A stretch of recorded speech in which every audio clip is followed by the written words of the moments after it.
দর্শক দর্শক চলে আসলাম জামালপুর সকাল বাজারে। আজকে আপনাদের যমুনা নদীর মাছ দেখাবো। দেখতেই পাচ্ছেন এখানে যতগুলো মাছ রয়েছে এই মাছগুলো কিন্তু মূলত যমুনা নদীর মাছ। তা আমরা জানবো এখানে যতগুলো মাছ রয়েছে কোনটার নাম কি এবং কত করে বিক্রি করা হচ্ছে। এগুলো মনে হয় পাবদার বড় সাইজ আঙ্কেল, তাই না? বোয়ালের ছোটটা না, বোয়ালের পোনা কত করে দিচ্ছেন? 300 করে না? আর আপনার কাজলি কত করে দিচ্ছেন? কাজলি 1000 করে। বড় কাজলি সবচেয়ে বড় এটা না? আসলে এর চেয়ে বড় কাজলি আমি দেখিও নাই। 1000 কেজি দিচ্ছেন না? আর আপনার এই চিংড়ি মাছ এগুলো কত করে? চিংড়ি 800। এগুলো মনে হয় চাষের চিংড়ি, তাই? চাষের চিংড়ি 800।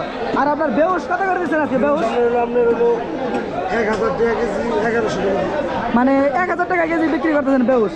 আর আপনার এগুলা কি? এটা বাগায় 700 টাকা। বাগারে 700 টাকা কেজি দিচ্ছেন। দর্শক জানতে পারলেন এই যমুনার মাছগুলো কোনটা কত করে বিক্রি করা হচ্ছে। আপনাদের কিন্তু এই ফুটেজ দ্বারা আজকে জানিয়েছি সকাল বাজার থেকে।